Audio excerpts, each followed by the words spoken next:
Olá, meus irmãos, graça e paz, glória a Deus.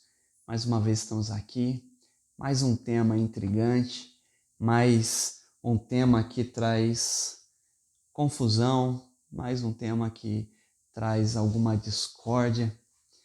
E eu estive pensando nesse tema nessa semana em que a nossa igreja, segundo IPI Rio Preto, está fazendo uma campanha, um mutirão para a doação de sangue, que será nesse sábado próximo agora, que nós iremos fazer, dia 26 de novembro. Tudo isso porque no mês de dezembro, sempre há uma grande procura, porque aumenta, infelizmente, muito o número de acidentados devido às festividades, e ao mesmo tempo se diminui muito a doação de sangue, porque muita gente sai de férias, viaja, vai para as festas, acaba se esquecendo de doar sangue. Então, o tempo de maior procura tem um tempo de maior escassez na doação de sangue. E a nossa igreja se mobilizou para isso. E essa semana eu estive pensando em algo que aconteceu há um bom tempo atrás, uns 10 anos atrás, lá na minha casa, quando nós, lá em casa, decidimos fazer uma reforma, uma ampliação lá em casa.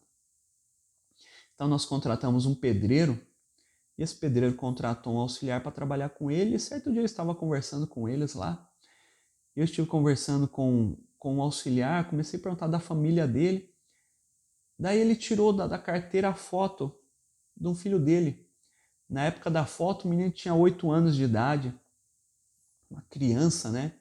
Ele começou a contar a história do menino e começou a falar a respeito de uma doença que o menino dele tinha. Se não me falha a memória, meus irmãos, era leucemia. Leucemia o menino tinha. E o menino começou a ficar muito mal, foi internado, ficou ali um tempo no hospital. Daí os médicos chamaram toda a família e falou assim, vai ser necessário fazer doação de sangue, transfusão de sangue para o seu menino, porque as plaquetas dele diminuíram demais, ele vai precisar de doação de sangue. Nós precisamos da autorização de vocês, porque é criança e é necessário ter autorização. Aí o pai e a mãe se levantaram e falaram, não, nós não autorizamos fazer a doação de sangue. Ele contando para mim e eu fiquei abismado. Ele falou, não, nós não autorizamos. Deus me disse, poxa, mas como assim? Seu menino vai precisar, ele corre risco de vida. E ele falou, doutor, faça o que for possível ao alcance de vocês, mas nós não autorizamos fazer a doação de sangue. E o doutor, mas por quê? Ele falou, não, a nossa religião, a nossa doutrina não permite isso. E nós não permitimos, nós não autorizamos. E ali não foi autorizado fazer, ele contando tudo, não foi autorizado fazer a transfusão de sangue para o seu filho.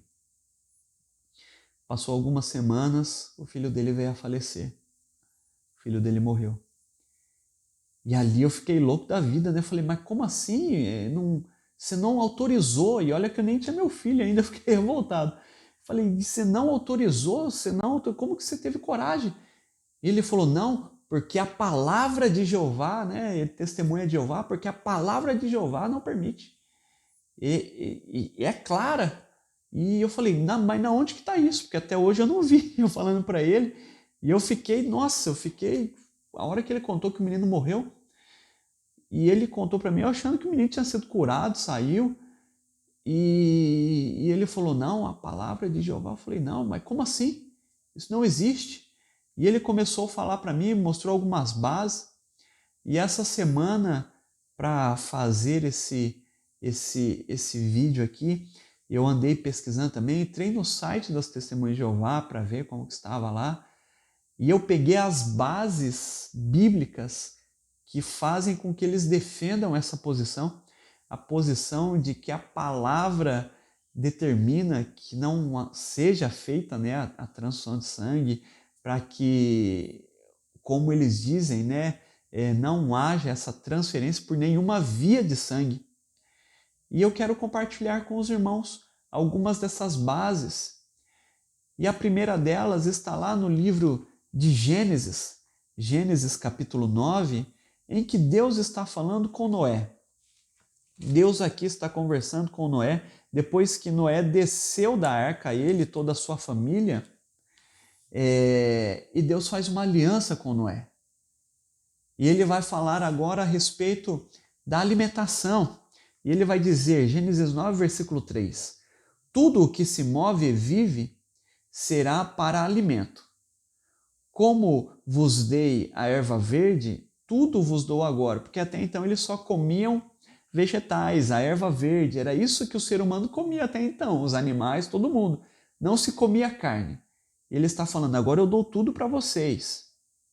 E o versículo 4 vai dizer, carne, porém, com sua vida, isto é, com o seu sangue, não comereis. Carne com sua vida, isto é, com seu sangue, não comereis. Essa primeira ordem aqui, essa primeira ordem é para toda a humanidade, porque a humanidade recomeçou, começou agora com Noé, começou aqui novamente e Deus dá essa ordem para Noé, para ele espalhar para os seus descendentes e para toda a humanidade em si. Só que o tempo passa, a humanidade se multiplica novamente a maldade se multiplica, não é? E o ser humano se torna um ser humano pagão, um ser humano longe de Deus, e Deus decide então chamar um povo para si.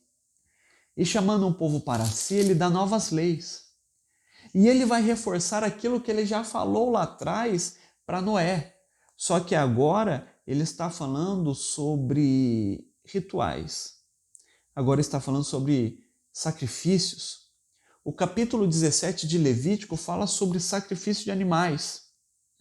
E a partir do versículo 10, ele vai falar sobre o sangue de animais, sobre a proibição de comer, de beber o sangue desses animais. Porque, como eu disse, o ser humano se multiplicou, o paganismo se multiplicou, o ser humano se tornou pagão e Deus separou um povo exclusivo para si. Só que esse povo exclusivo ainda tinha a mentalidade de um povo pagão, de um povo egípcio. E uma das características do povo pagão é sacrificar animais, comer a carne crua, beber do sangue. Era um ponto-chave deles. E Deus condenava isso duramente por vários aspectos espirituais, aspectos físicos, porque isso é perigoso para o ser humano, comer carne crua, beber o sangue, comer o sangue de animal, isso é perigoso para o ser humano. E Deus faz essa crítica e dá essa ordem, é proibido. E aqui em Levítico 17 ele vai dizer com muita força no versículo 10, qualquer homem da casa de Israel, dos estrangeiros que peregrinam entre vocês, que comer algum sangue, contra ele me voltarei e o eliminarei do meu povo. O versículo 12, ele vai reforçar isso, ele vai dizer, portanto, tenho dito aos filhos de Israel, nenhuma alma entre vocês comerá sangue, nem o estrangeiro que peregrina entre vocês comerá. Está vendo aqui Deus reforçando aquilo que ele disse para Noé, agora como lei para o seu povo. Antes era o conselho, agora é uma lei. Em Deuteronômio 12, essa geração que ouviu essa primeira lei de Moisés morreu no deserto. Eles morreram pelo caminho. Eles abandonaram o Senhor. Agora uma nova geração se levantou e Deus manda Moisés reforçar para o povo toda aquela ordem. E Moisés vai dizer, e lá em Deuteronômio 12, versículo 23, ele vai dizer assim, ó, empenha-te em não comer o sangue, pois o sangue é a vida, pelo que não comerás a vida com a carne. Aqui ele está falando sobre o sangue, né, e as ofertas que eram depositadas ali. Porque algumas eram queimadas e outras os sacerdotes, o sumo sacerdote, comia. E ele vai falar assim, empenha-te em não comer o sangue. O sangue não, a carne você pode comer, mas o sangue não. O sangue não. Isso tudo são ordens do Antigo Testamento. Só que quando nós vamos para o Novo Testamento, existe aquilo que chamamos do impacto da graça. A graça de Jesus, que veio sobre toda a humanidade, que faz com que não vivamos mais debaixo daquela lei, a lei do Antigo Testamento. E quando Paulo e Silas começam a pregar o Evangelho, eles saem do território judeu e eles vão para o território pagão. Levando para o território pagão o Evangelho, os pagãos e os gentios começam a se converter. E eles não tinham os rituais judaizantes, eles não tinham os rituais judaicos. E quando os judaizantes, aqueles judeus que se converteram ao cristianismo, ficam sabendo disso, começa a levar para lá, para eles, essa tradição judaica. E Paulo ali, ele se encontra no momento em que ele fica muito irritado com aquilo, ele leva essa questão para os apóstolos se reúnem e eles emitem uma carta às igrejas do território gentil, que não estavam debaixo, né, do território judeu, do domínio judeu. E dentro dessa carta que os apóstolos mandam, o final dela é a seguinte. Isso está lá em Atos, capítulo 15, a partir do versículo 28 e 29. Vai dizer assim, ó: pois pareceu bem ao Espírito Santo e a nós não vos impor maior encargo além dessas coisas, que vos abstenhai das coisas sacrificadas a ídolos, coisa de pagão, bem como do sangue, que era beber o sangue, coisa de pagão, da carne de animais sufocados, coisa de pagão, porque os pagãos e os gentios, quando ofereciam sacrifício, grande parte deles eram sufocando, estrangulando animais, e das relações sexuais ilícitas. Dessas coisas fareis bem se vos guardarem. Saudações. Relações sexuais ilícitas, coisa de pagão. Isso está muito firme. Paulo bate muito nessa tecla lá no livro de Coríntios, porque muitos rituais pagãos, principalmente dentro dos templos pagãos, eram feitos através de orgias e relações sexuais ilícitas, coisas que Deus condena duramente também. Mas aqui nós vemos, dentro do Antigo e o Novo Testamento, essa repreensão de Deus a respeito de comer essa carne e beber do sangue. E nós vemos tudo isso fazendo referência a sacrifícios, menos em Gênesis, capítulo 9, quando Deus fala com Noé a respeito da alimentação. Você pode comer, só que o sangue você não bebe. E certa vez eu estava lendo um artigo de um médico que ele fazia o paralelo, né, desse Gênesis 9 com Atos 15, quando fala da carne de animal sufocado e do sangue, e ele pega os aspectos medicinais e ele fala que a carne, quando o animal é estrangulado ou sufocado, quando o animal está morrendo de forma sufocada, ele gera uma enzima, e essa enzima, né, uma toxina, é perigosíssima para o ser humano, altamente cancerígena. E ele fala a respeito do sangue, que traz sérios prejuízos para o ser humano, bebendo sangue cru ou comendo do sangue. Então nós vemos uma preocupação de Deus com o nosso aspecto físico, com o aspecto espiritual, porque Deus abominava essa traição, né? O ser humano se prostrando a outros deuses. E um outro aspecto que os testemunhos de Jeová batem muito forte, nós voltamos lá para Levítico 17, o versículo 14. Portanto, a vida de toda a carne é o seu sangue. Por isso tenho dito aos filhos de Israel: não comereis o sangue de nenhuma carne, porque a vida de toda a carne é o seu sangue. Qualquer que eu comer será eliminado. Você já ouviu o nome daquela campanha, né? Doe vida, doe sangue, porque de fato é. A vida do ser humano, a vida do animal é o sangue. O ser humano consegue viver sem um pulmão, sem um rim, consegue viver até sem coração, né? Através de mecanismos, mas não consegue viver sem sangue. Então o sangue, ele gera vida. Só a vida se tiver sangue. Só que daí nós paramos e comparamos esses textos, né, que eu reforço, foram tirados do site dos Testemunhos de Jeová, jw.org. Nós vemos e comparamos Gênesis 9, Levítico 17, Deuteronômio 12, Atos 15, com doação e transfusão de sangue, nós vemos que não tem muita relação. Porque todos eles estão falando sobre morte. Gênesis 9, matar o animal para comer. Levítico 17, Deuteronômio 12, Atos 15, sobre matar para fazer sacrifícios, oferendas. Tudo isso é morte. E quando nós falamos todos esses textos, todos eles são claros quando falam que a carne e o sangue são sangue de animais, que o ser humano não deve ingerir. Em nenhum momento está falando sobre tratamento, em nenhum momento está falando sobre curar, sobre salvar vida. Em nenhum momento está dizendo isso. Quando nós vemos o livro de Atos, todos podem olhar e falar, mas estamos debaixo da nova aliança, aqueles antigos lá, vamos para o Novo Testamento. Tudo bem. O livro de Atos, capítulo 15, nós vemos que é uma palavra dos apóstolos para que se gere relacionamentos pacíficos entre cristãos convertidos do paganismo e cristãos convertidos do judaísmo. Nós vemos que essa carta é para restabelecer o relacionamento. Falar, vamos com calma aí, gente. Somente através disso, vocês estão livres daquela aliança antiga, só tomem cuidado, não coma carne de animal sufocado, isso é perigoso.